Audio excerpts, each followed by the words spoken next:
بسم اللہ الرحمن الرحیم۔ پیارے دوستو، چینل کو لائک اور سبسکرائب کریں، شکریہ۔ حضرت سلمان علیہ السلام اور جادوگروں کا فتنہ۔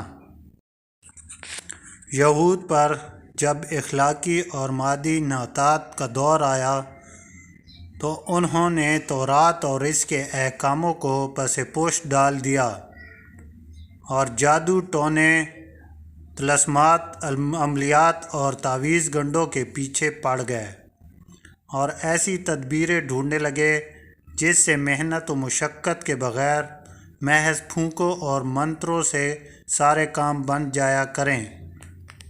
چنانچہ وہ جادو وغیرہ سیکھنے سکھانے میں مشغول ہو گئے۔ یہ حضرت سلمان علیہ السلام کے دور حکومت کی بات ہے، جب یہود کے سوجاں کا علم ہوا تو انہوں نے ساحل و سند کی کتابیں داخل دفتر کر دیں۔ سلمان علیہ السلام کو جو معجزات عطا ہوئے تھے وہ حکمت الہی کے مطابق ایسے عطا ہوئے جو جادو اور جادوگروں کی دسترس سے باہر تھے۔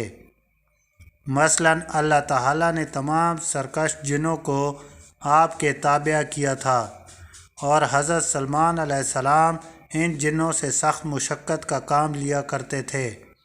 ہوائیں بھی آپ علیہ السلام کے تابع تھیں جو آن کی آن میں آپ کا تخت مہینوں کی مسافت تک پہنچا دیتی تھی۔ پرندے بھی آپ کے تابع تھے، آپ ان سے بھی کام لیتے تھے۔ آپ پرندوں کی بولی سمجھتے تھے اور پرندے بھی آپ کی بات سمجھ جایا کرتے تھے۔ جب سلمان علیہ السلام فوت ہوئے تو ان شیطان یہودیوں نے کہا، سیدنا سلمان علیہ السلام یہ سب کچھ ایک جادو کے زور پر کیا کرتے تھے، اور اس کی دلیل یہ پیش کی کہ سلمان علیہ السلام کے دفتر میں جادو کی بے شمار کتابیں موجود تھیں۔ گویا جو کام سلمان علیہ السلام نے جو کام اس فتنے کے سدباب کے لیے کیا تھا، انہیں یہودیوں نے اس فتنے کو ان کی بنیاد قرار دے کر ان پر ایک مکروہ الزام عائد کر دیا۔ اس مقام پر اللہ تعالیٰ نے اس الزام کی تردید کرتے ہوئے فرمایا، یہ کفر کا کام سلمان علیہ السلام نے نہیں کیا تھا بلکہ ان شیطان یہودیوں نے کیا تھا جو جادو سیکھنے اور سکھاتے تھے۔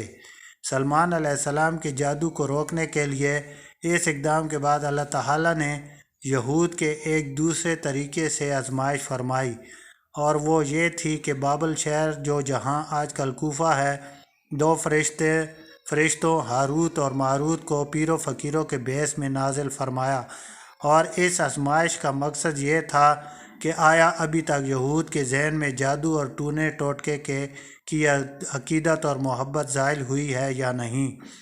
جب یہودیوں کو پیر و فقیروں کی آمد کا علم ہوا تو ان کی طرف رجوع کرنے لگے۔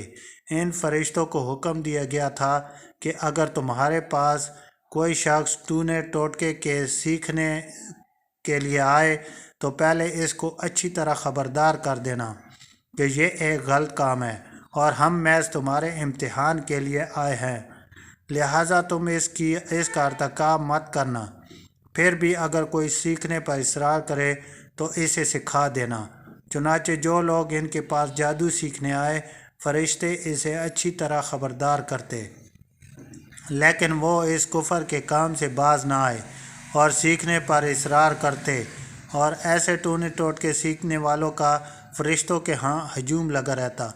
ان سیکھنے والوں میں اکثریت ایسی تھی جو ایسا عمل سیکھنا چاہتے تھے جس سے میاں بیوی کے درمیان جدائی ہو، اور پھر وہ بیوی جادو کرنے والے پر عاشق ہو جائے، اور میاں بیوی کے درمیان جدائی ڈال دینا ہی سوسائٹی کا سب سے بڑا مقصد ہے۔ چنانچہ حدیث میں آیا ہے کہ ابلیس تو سمندر میں اپنے تخت پر بیٹھا رہتا ہے اور اپنے چیلوں کو ملک میں فساد پیدا کرنے اور لوگوں کو گمراہ کرنے کے لیے روانہ کرتا ہے۔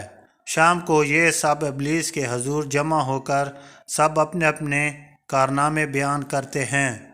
کوئی کہتا ہے ہم نے فلاں فتنہ کھڑا کیا، اور کوئی کہتا ہے کہ ہم نے فلاں شر برپا کیا، مگر ابلیس انہیں کچھ اہمیت نہیں دیتا اور کہتا ہے کہ تم نے کچھ نہیں کیا، اور پھر ایک اور چیلا آ کر کہتا ہے کہ میں نے فلاں میاں بیوی میں جدائی ڈال کے آیا ہوں، تو ابلیس خوش ہو کر اس کو شاباش دیتا ہے اور اسے گلے لگا کر کہتا ہے کہ یہ تھا کرنے والا کام جو تو نے سر انجام دیا، اور اس کو شاباش دیتا ہے۔ اس حدیث کے مضمون پر غور کرنے سے یہ بات خوب سمجھ میں آ جاتی ہے کہ اس دور میں یہود کے اخلاقیات کس نچلے درجے پر پہنچ چکے تھی۔ وہ میاں بیوی کے درمیان جدائی ڈالنے کا عمل ہی نہیں سیکھتے تھے، بلکہ اس کے آگے ایسا جنتر منتر بھی سیکھتے تھے جس سے وہ جدا شدہ میاں بیوی منطق کرنے والے پر عاشق ہو جائے۔ اللہ پاک ہمیں نیک کام کرنے کی توفیق عطا فرمائے اور ہمیں اس جادو ٹونے سے محفوظ فرمائے، آمین۔